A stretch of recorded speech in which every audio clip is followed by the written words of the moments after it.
هذه كانت هي المهندسة هدى الليثي ناصف، نجلة المرحوم الليثي ناصف مؤسس الحرس الجمهوري وقائد الحرس الجمهوري في حقبة الرئيس الراحل أنور السادات، والتي طرحت نفسها مؤخرا كمرشحة كأول سيدة مرشحة لرئاسة الجمهورية. خلونا نرحب بيها. أهلا بيك يا باشمهندسة. أهلا وسهلا، ده شرف ليا. باشمهندسة تعالي بقى نروح على طول. يعني أنت لو جينا في امتداد بقى، يعني عايزه تقولي الامتداد التاريخي موجود من الراحل الليثي ناصف بحكم الحياه، بحكم الظروف اللي انا عشتها، يعني اكيد في امتداد سواء من زعيم عبد الناصر او رئيس السادات ووالدي. الظروف والبيئه اللي عشتها فيها امتدادات كتيره قوي. هي الهندسه هي اللي جديده، يعني الهندسه هي اللي جديده. ايوه بالظبط. مش السياسه يعني. لا لا لا خالص. انا 3 سنين يا فندم، انا على 8 سنين كنت بعوم في المياه الدوليه. 8 سنين بعوم في المياه الدوليه، يعني بص حضرتك يعني. طب انا عايز اقول للناس، احنا عرضنا تقرير فيه يعني نبذه عنك، لكن انا عايز اقول للناس مين المهندسه هدى ناصف؟ بص، ذره من تراب مصر بس. مواطنه مصريه طبيعيه بسيطه جدا جدا. حضرت الفعاليات، حضرت المسيرات، حضرت مظاهرات زي غيري. مواطنه مصريه مش معروفه انا مين. انا مش بكتب على صدري زي ما الناس بتصور في الكاميرات والميديا. حتى الناس بيقولوا لي طب الميديا ما عرفكيش ليه طول السنه كفاح في 25 او 30؟ لان انا مش كاتبه على صدري انا بنت مين. انا بنزل زي اي حد. فده لا ألام عليه حضرتك. يعني شاركت في كله يا فندم، من 25 يناير حتى الان. مرتين يا فندم. انا بناشد الناس اللي صوروني فيديو وانا راسي مفتوحه نافوره زي المفروض رمسيس. الدكاتره حتى ما كانوش عارفين يقفلوا الجرح.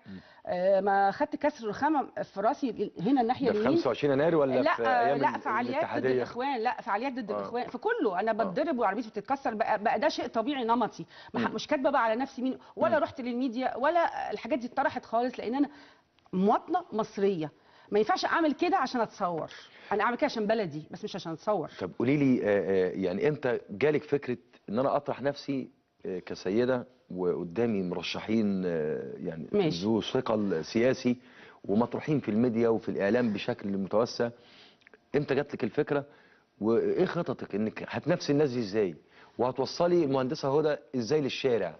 ما انا لو قلت لك دلوقتي اسلحتي يبقى انت بتجردني من اسلحتي اللي هي في المعركه الانتخابيه. انا ما اقدرش اقول يعني هيخلي المنافسه بقى ساعه المناظرات وساعه لما ابقى انا لسه مرشحه محتمله. ما قد اكون مرشحه رئيسيه او لا اكون. فخلي اسلحتي اللي انا يعني هتبقى متوفره ساعه المناظرات. انا مستعده اناظر 50 راجل وانا لوحدي. مفيش اي مشكله عندي في اي موضوع كمان. مفيش اي مشكله عندي. انا ليا يعني ما عندكيش مشكله انك تناظري المشير السيسي او الاستاذ حمدين صباحي، الشخص الوحيد في العالم، او الاستاذ مرتضى منصور خالص كلهم اساتذه افاضل. وسياده المشير القائد بتاعي. يعني انا انتوا المدنيين مش هيحبوه اكتر مننا. لكن انا وجهه نظري انا مش داخله بس عشان ست. انا لا، انا داخله كمقاتل.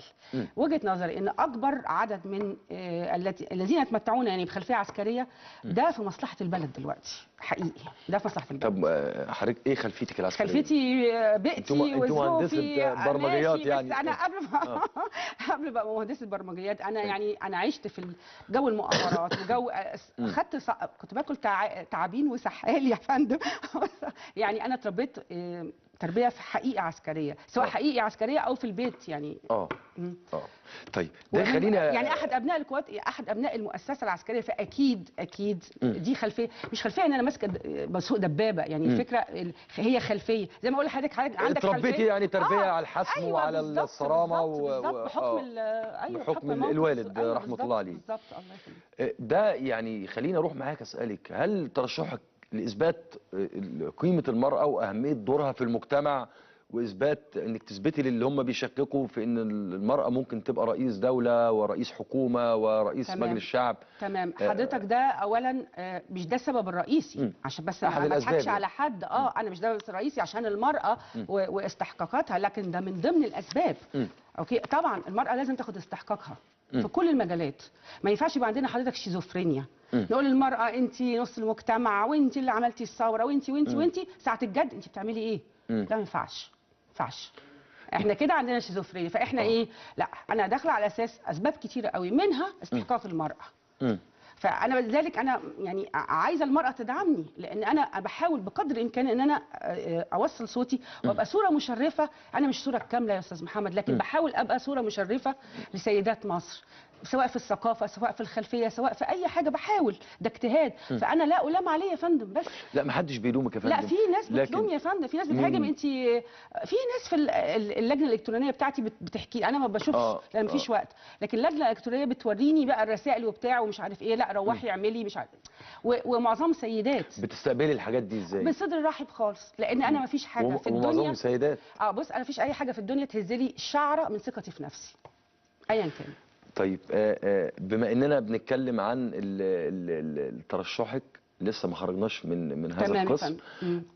كان في تجربة في الانتخابات الرئاسية الماضية للإعلامية بثينة كامل، ولكن لم تستطع الحصول على توكيلات التأييد التي يمكن أن تجعلها مرشحة رسمية.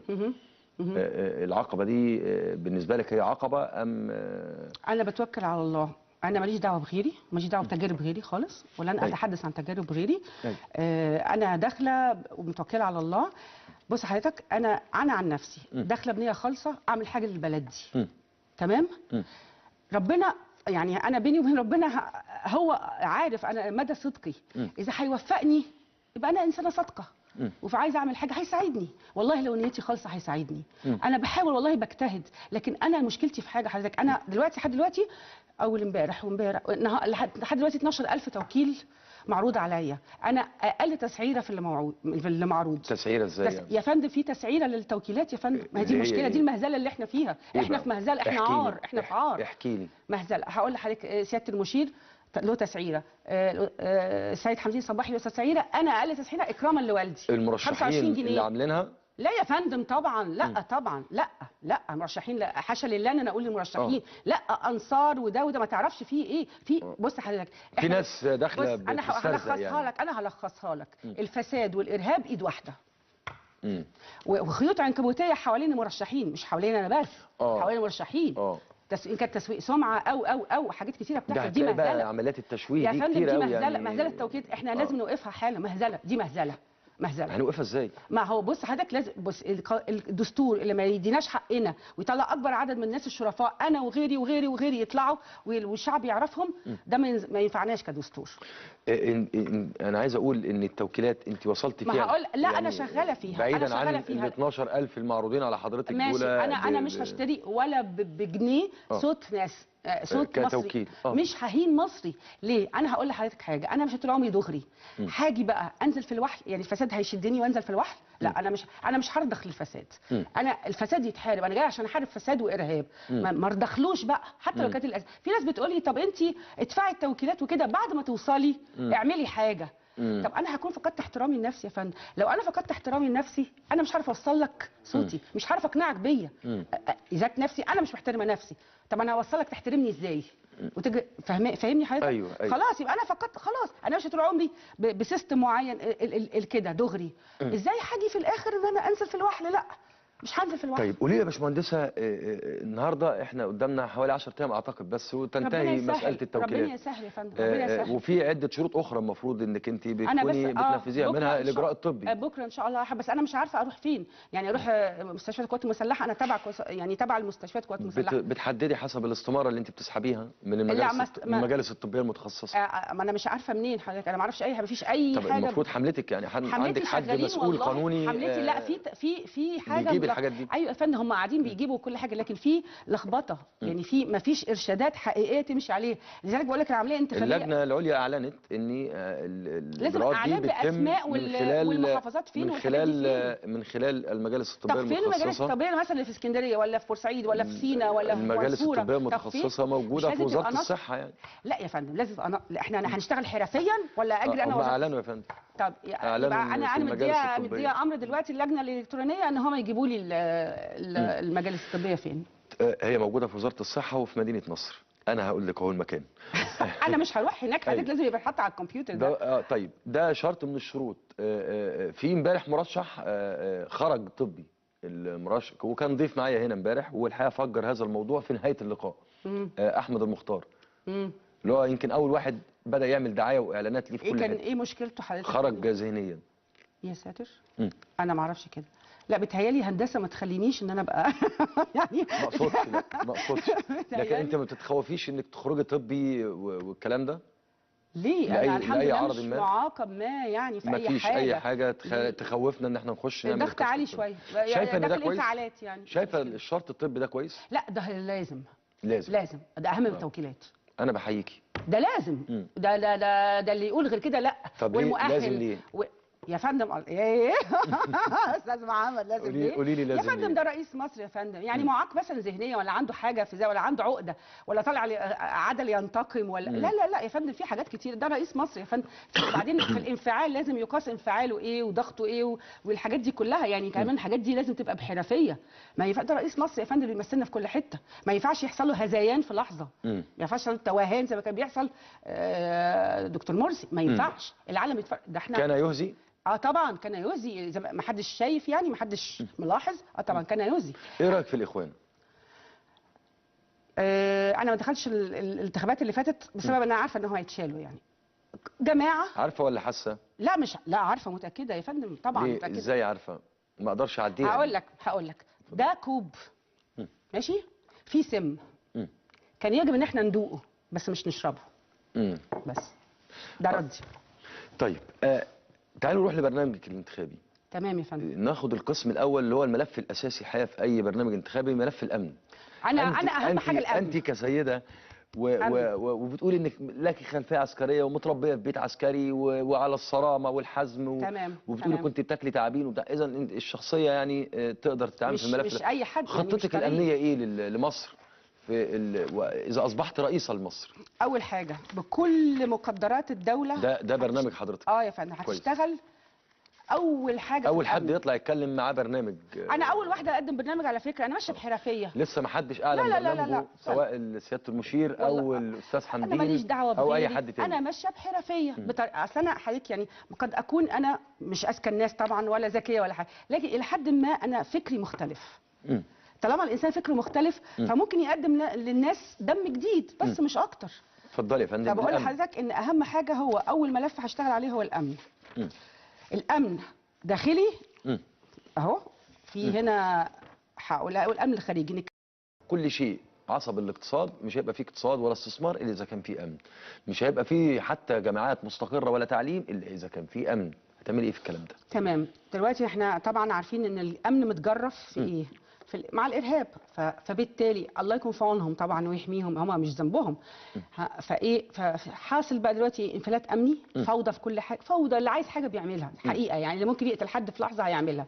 طب احنا لازم شعبنا يبقى ورا شرطتنا، بمعنى انه لازم ضروره مكثفه جدا ان يبقى في حاجه اسمها الشرطه الشعبيه. دي الشرطه الشعبيه دي هتفتح الباب للميليشيات. لا يا فندم، لا ده مين؟ الشرطه هي اللي بتوظفهم، وزاره الداخليه اللي بتوظفهم وتنقيهم. يعني دول يعني هيئه تبع الشرطه، تبع وزاره الداخليه. ايوه زي ما في حضرتك الدفاع الشعبي في القوات المسلحه.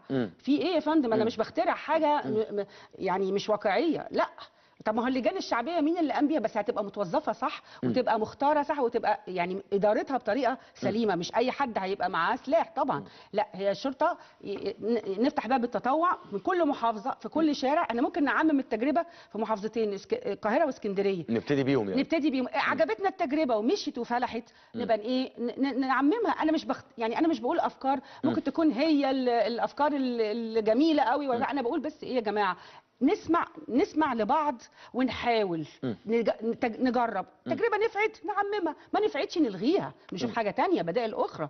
فانا ده اللي انا طرحاه حضرتك. الشرطه الشعبيه ناس ما لهمش خبار من يعني اي الشرطه الشعبيه هي اللي هتقضي على الارهاب؟ لا ما هقول لحضرتك حاجه، على الاقل هتقضي على الانفلات الامني والتحرش يا فندم. التحرش ده مفيش يعني انا الحمد لله مفيش. انا طبعا جيتي في جيبي مفيش مشكله.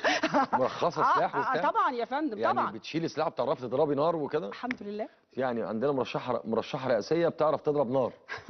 خلي بالكم بقى، عندنا مرشحه رئاسيه بتعرف تضرب نار. الحمد لله. اتفضلي يا فندم. ماشي يا فندم. بس انا بحط لها دايما يعني مش مهم بحط لها ايه. المهم حضرتك فايه دلوقتي الشرطه الشعبيه دي مين اللي هيديرها؟ مين اللي هينقيهم؟ دول وزاره الداخليه تتولاها، مش الشعب كده من نفسه يبقى عنده ميليشيات. لا تبع وزاره، يشتغلوا تبع وزاره الداخليه، يبقوا نوع من انواع الدفاع الشعبي بس تبع الداخليه مش تبع القوات المسلحه. فدول هيتسلحوا باحسن الاسلحه، يعملوا كمائن متحركه وثابته، يمنعوا حتى الجريمه قبل وقوعها. انت يعني ويشتغلوا 24 ساعه. يبقى انت كده حتى بتوظف الشباب يا فندم، ده حتى كده بتوظف الشباب. والشارع هنا في مصر محتاج ليهم ولا لا يا فندم؟ يعني صح ولا غلط؟ انا يهمني اسمع فلسفه حضرتك. يعني الشارع محتاج لما يلاقي امن، لما يلاقي حد سهران ليل ونهار معاه، هيبتدي يتحرك، هيبتدي ينتج، هيبتدي يعمل اي حاجه. ده تيجي نروح لملف التعليم. تعملي ايه في التعليم؟ ده انت هتاخدوا كل اسراري دلوقتي. ضروري ان الناس تعرف ايه اللي هتقدمي ليهم يعني عشان ينتخبوكي، هينتخبوكي على هذا. طب هذا. ماشي الكلام ده يبقى لما ابقى مرشحه يا فندم. انا دلوقتي محتمله. انا ماسكه ملف.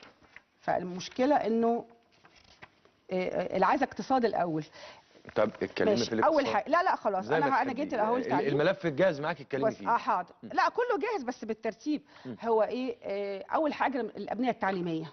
ادخل حضرتك الابنيه التعليميه. ما ينفعش الابنيه التعليميه. اولادنا معرضين في كل لحظه ان سور يقع عليهم ولا باب حديد يقع. ينفع كده اولادنا؟ ينفع؟ انا اولادي الحمد لله في مدارس خاصه، بس ده ما معناش ان انا ما احسش باولاد غيري. لا ما ينفعش. الفقير في البلد دي ما يتعلمش صح وكمان يموت وهو رايح مدرسته. وحصلت احداث. لا، اول حاجه الابنيه التعليميه خلاص صلحتها وظبطتها. تدخل على الاداره. الاداره مديرات مدرسه من المانيا. انا اسفه، معلش انا اسفه، لحد ما الامور تنظبط بس شويه. هنجيب مديرين مدارس، هنستورد مديرات مدارس. ممكن ليه لا؟ اصل انت عندك خدمه. واحنا عندنا يعني معلمين اعدادهم ثواني. ما هو انا بقول ضخمه جدا. ماشي، ما هو يبقى في كده وفي كده، لكن ايه؟ انت حاول تظبط بقدر الامكان. شويه من هنا، شويه من هنا، شويه من هنا. اصل احنا ممكن نستفيد بحاجه، مش عشان انا مش واثقه في المديرين المصريين، لا احنا عندنا حاجه نستفيد بحاجه. يعني مثلا فرنسا عندها حاجه اسمها الخدمه العامه سنه. بيروحوا خدمه في الدول الفرنكوفونيه زي خدمه الجيش. في عندهم خدمه سنه. طب نستفيد بيها لان انا معلمه ليا. ما دي موجوده عندنا الخدمه العامه. طب ماشي، دي ابتدت دلوقتي. طب الخدمه العامه نستفيدها من دول الغرب. تعالوا ساعدونا في التعليم، تعالوا ساعدونا في الصناعه، تعالوا ساعدونا في اي حاجه. طب ما دي ناس سعرها كبير لا يا فندم، ده مجانا. لا ده مجانا. هل هيتعاونوا لما يجوا في مصر يعملوا الخدمه العامه بتاعتهم؟ يا فندم هم بيدوا لهم اولويات. تروح مصر ولا تروح مثلا الجابون ولا تروح الكونغو ولا تروح مش عارف ايه. عايز تشتغل في التعليم ولا تشتغل في الفني صناعي؟ عايز تأدي الخدمه العسكريه في بلدك ولا في بلد ثانيه؟ هم بيدوهم الاختيار. احنا ما بنجبرش حد يجي. دول طب ما دول يستفيدوا ببلاش. وبعد كده انت تجيب اداره كويسه في اداره مصريه كمان مع الالمانيه في بعض مدارس. اداره كويسه وكادر كويس متعلم احسن تعليم. المناهج المناهج ماشي. هتكلم عن جزء معين في المناهج. مناهج مثلا لا داعي ان اطفالنا انه يحشروا دماغهم بايه. الرئيس الفلاني ده اتولد سنه كام؟ طب الكلام ده موجود يا جماعه. بس ده تاريخ البلد. لا معلش، انا مش بتكلم على مصر، انا بتكلمش على تاريخ، انا بتكلمش على مصر. ده هو المفروض ده الثوره اللي مش عارف بلاد الوكوك سنه كام. طب وانا ليه احفظ كده؟ ما انا احفظ بلدي، تاريخ بلدي على الاقل. يعني المناهج هترسخي هقول لحضرتك التاريخ المصري. سيبني ثانيه واحده بس هقول لك. مثلا تاريخ الثوره الفرنسيه 1989 ما نحفظهاش بالتاريخ، احفظوها بالقرن 18. سهل شويه على الطفل. وبعدين من اول سنه 19 يتحفظ تواريخ، بس انا ما ارهقش الطفل بحاجه زي دي. اذا لديك خطه لتعديل المناهج؟ طبعا تتفور. البحث العلمي. تخيل حضرتك ان ميزانيه البحث العلمي في مصر كانت مثلا من كام سنه مش عارفه جنيه ولا 2 جنيه في اليوم، حاجه كده. اقول لك ايه بس. انا كان معايا رئيس اكاديميه البحث العلمي هنا من اسبوعين او 3، الدكتور ماجد الشربيني، قال لي ان هو كان عنده 10 مليون جنيه ميزانيه البحث العلمي. ينفع ارتفعت بقت 165 مليون. وبرضه مش هتقضي. لا مش هتقضي. لا طبعا لازم دعم ليهم، لازم دعم، ولازم اخد منهم حاجه مقابل هذا الدعم. الدستور يعني كان واضح في موضوع البحث العلمي. ماشي يا فندم، هو الدستور عدلها، بس الميزانيه بتاعت البحث العلمي المفروض تبقى شبه مفتوحه. عايزه ميزانيه مفتوحه زي ميزانيه الجيش. الله، ما ينفعش. ده امن قومي وده امن قومي الاثنين. يعني والاكل والقمح. البحث العلمي والقمح. علاجه بالنسبه لحضرتك انك تفتحي الميزانيه بتاعته علشان يبقى عندك بحث علمي. بالظبط. طيب تعالوا نروح لملف الصحه يا فندم. اللي احنا كنا لسه بنتكلم عنها، وديك يمكن وانت في الاستراحه شفتي التقرير بتاع مستشفى. انت كده هتحرق لي برنامج حضرتك. اتفضلي. الصحه. بالنسبه للصحه هقول لك بقى. اول حاجه هنطلع يعني دي فكرتي المتواضعه جدا، انك تفصل العيادات الخارجيه تفصلها عن المستشفى خالص. تعمل وحدات خارجيه زي وحدات الصحه والاسره. دي في كل وحدات بسيطه جدا كعيادات خارجيه، هي ما بين المستوصف وبين العيادات. موجوده يا فندم في القرى ومش شغاله زي الوحدات الصحيه. ثواني، لا ما انا ههتم، لا معلش انا اعملها بقى في القاهره وفي المحافظات وكده. هي في الأحياء يعني. وفي الاحياء بالظبط، هي دي بدل العياده الخارجيه اللي بدل الزحمه اللي ملهاش لازمه في المستشفيات وتشتغل 24 ساعه. اللي هو نظام العلاج اليوم الواحد. برافو عليك، انا كنت كده، ايوه يشبه علاج اليوم الواحد. لما انت حضرتك بعد الشر على اي حد مواطن مصري صحته دي في عنايه ان شاء الله، لكن لو عايز بقى يبات، يعني لو تطرب الامر انه يبات يتم بقى تحويله بقى بالظبط كده. لو لكن الامر استدعى انا بهلك المستشفى والناس اللي فيها على عيادات قد تكون الخدمه فيها هتخلص بعد ساعه ساعتين. يعني مثلا عايز ادويه، الولد سخن، الست في مشاكل في ظهرها. طب ما الحاجات دي نفس العيادات الخارجيه دي كلها من المستشفيات العامه يا فندم، ونخليها وحدات خاصه شغاله على طول. يبقى انت كده عندك قطاع كبير من المواطنين هيستفيدوا بيها، وما يبقاش انا بشوف منظر قاعدين بالطوابير عشان يلحقوا قبل الساعه 2. هل ينفع يا صح يا فندم قدام القصر العيني قاعدين بالطوابير في الشارع على الرصيف مواطنين مصريين؟ يا نهار اسود، ده لسه عارضينه. والبنت كانت بتبكي، عارفه، ما انا شفت يقول لك ابويا عنده سرطان. ما ينفعش. والدكتور بيقول لي لو انت الموقف ده قدامك تعملي فيه ايه؟ الدكتور بيقول لها انا عامل اضراب، همسكه من راسه في الحيطه. طيب تعالي نروح. بص اصل انا مش عشان ست هبقى طريه، لا. يا تنضف البلد بقى كويس مره ونخلص. تعالي نروح يا خلينا في النزنات ده. مهم قوي، سد النهضه. لا ما يتسماش بقى بعد اذن حضرتك. انا بعد اذنك ممكن اقول ملف نهر النيل. لا، ملف الموارد المائيه. الموارد المائيه ما يتسماش سد النهر. الموارد المائيه كلها خارجه عندنا من نهر النيل، اللي احنا بنعتمد على 95% لا يا فندم، لا يا فندم، من مواردنا المائيه على نهر النيل. لا ما هو انت بقى عندك ثواني بقى عشان انا مش عارفه فين لا انت عندك الموارد المائيه دي في كل حاجه، يعني في المياه الجوفيه، مياه الامطار. طب هقول لك حاجه، الموارد المائيه انت ممكن تستفيد بنسبه التبخر في السد العالي. نسبه تبخر جامده جدا، ميه مهدره من ميه السد العالي. انا معايا 9 دقائق والحقيقه عندي اكتر من حوالي 8 اسئله، فانا عايز حضرتك تقولي لي هتعملي ايه في ازمه ملف سد النهضه. حاضر. بص حضرتك دلوقتي اول حاجه انا هلجا للخبراء الروس بتوع الموارد المائيه، مش هم بنوا لنا السد العالي؟ انا اثق في دول، ما اثقش في اي تحكيم تاني. هلجا لهم في ايه؟ اعملوا لي دراسه دلوقتي فورا في خلال كام يوم من فضلكم يا روسيا لو سمحتوا. انتوا انا بثق فيكم، انتوا اللي بنيتوا السد وانتوا عندكم خبراء الموارد المائيه. شوفوا لنا موضوع السد ده، يروحوا اثيوبيا يدرسوه ويجيبوا لنا تقرير. طب ما هو شوفي حضرتك، لا معلش دي مهمه قوي. لا يا فندم دي مهمه من الروس. انا مش معترض على اللي حضرتك بتقوليه. انا بتكلم على ان كان في لجنه خبراء دوليين تم الاتفاق عليها. هذه اللجنه خلصت في النهايه بادانه اثيوبيا في اعمال السد وانصفت مصر.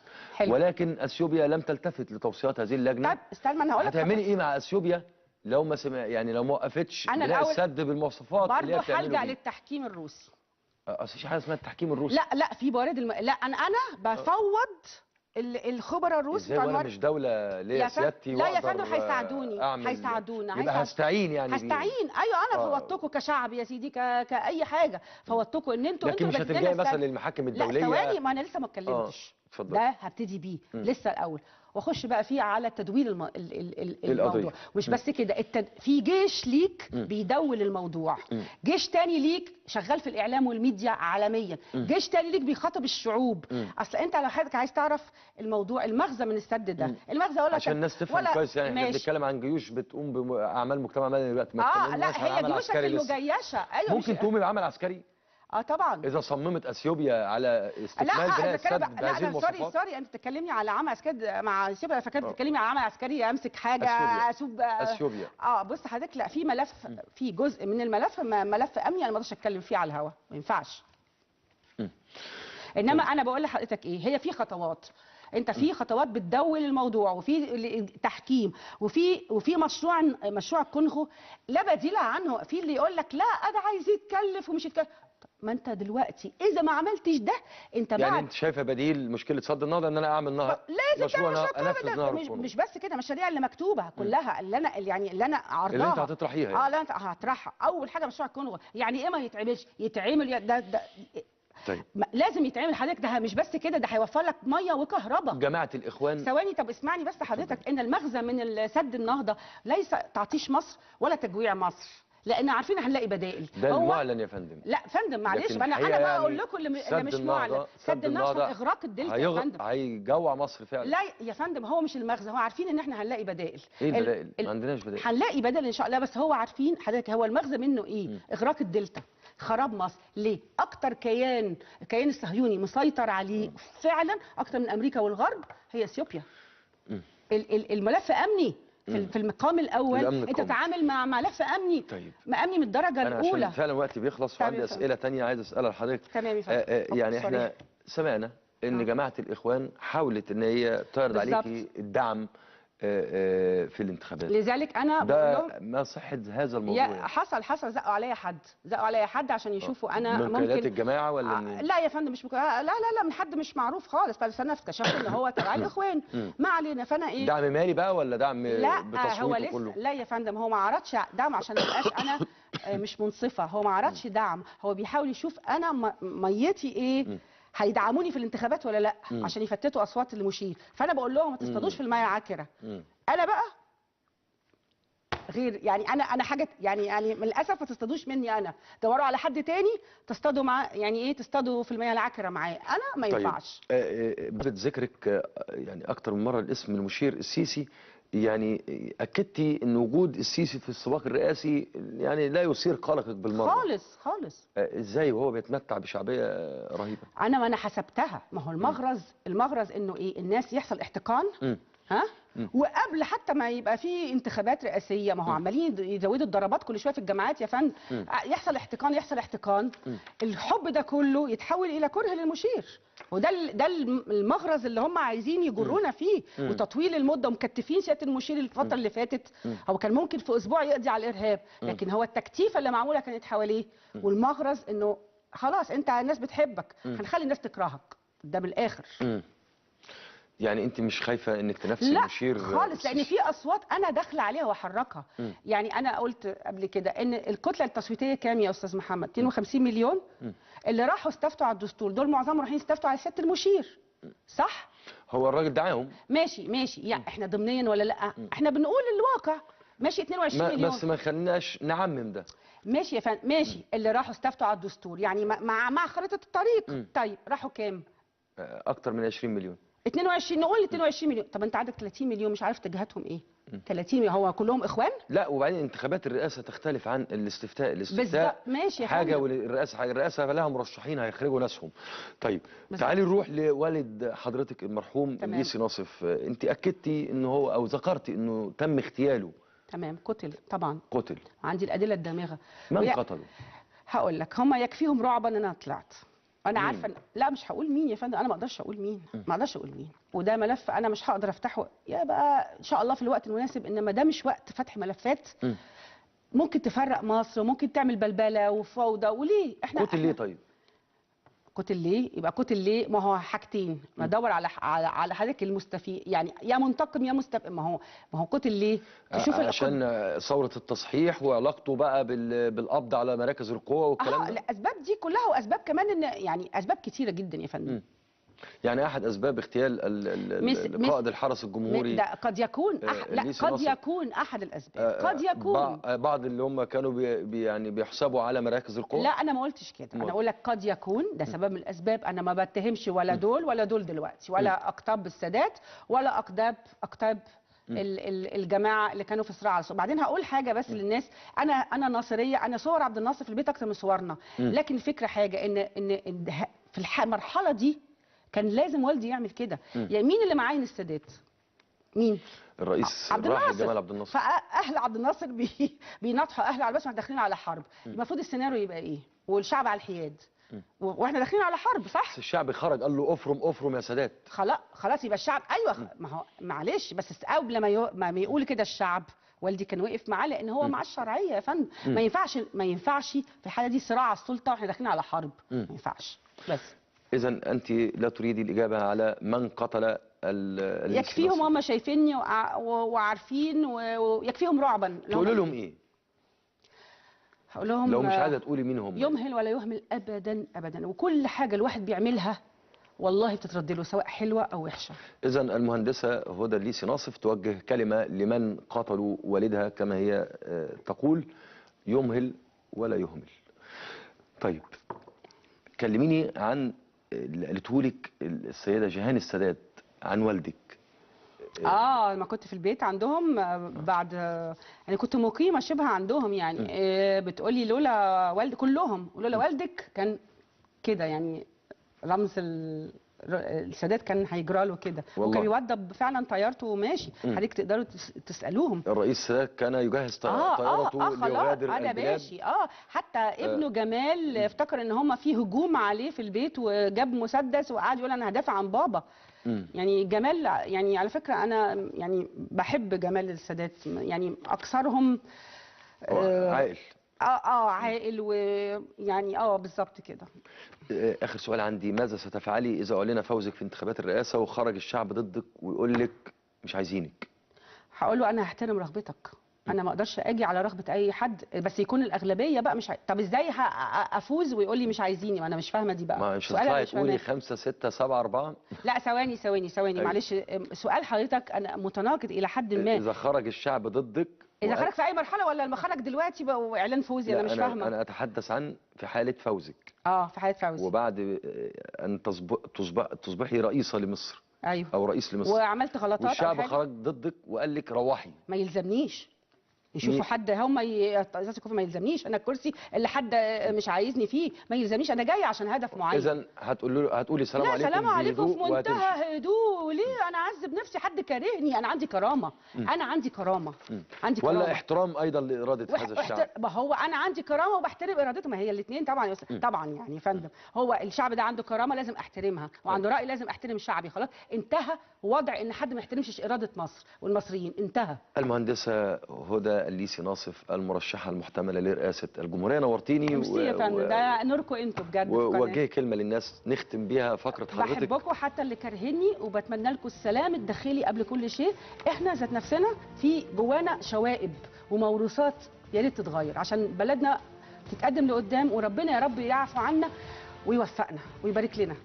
نورتيني مرة ثانية. مشاهدينا الكرام، بعد الفاصل هنتكلم عن موضوع إمبراطورية عبد القادر بمحافظة الإسكندرية. هيكون معانا ضيف هذه الفقرة الزميلة الصحفية سوزان جعفر. تابعونا بعد هذا الفاصل.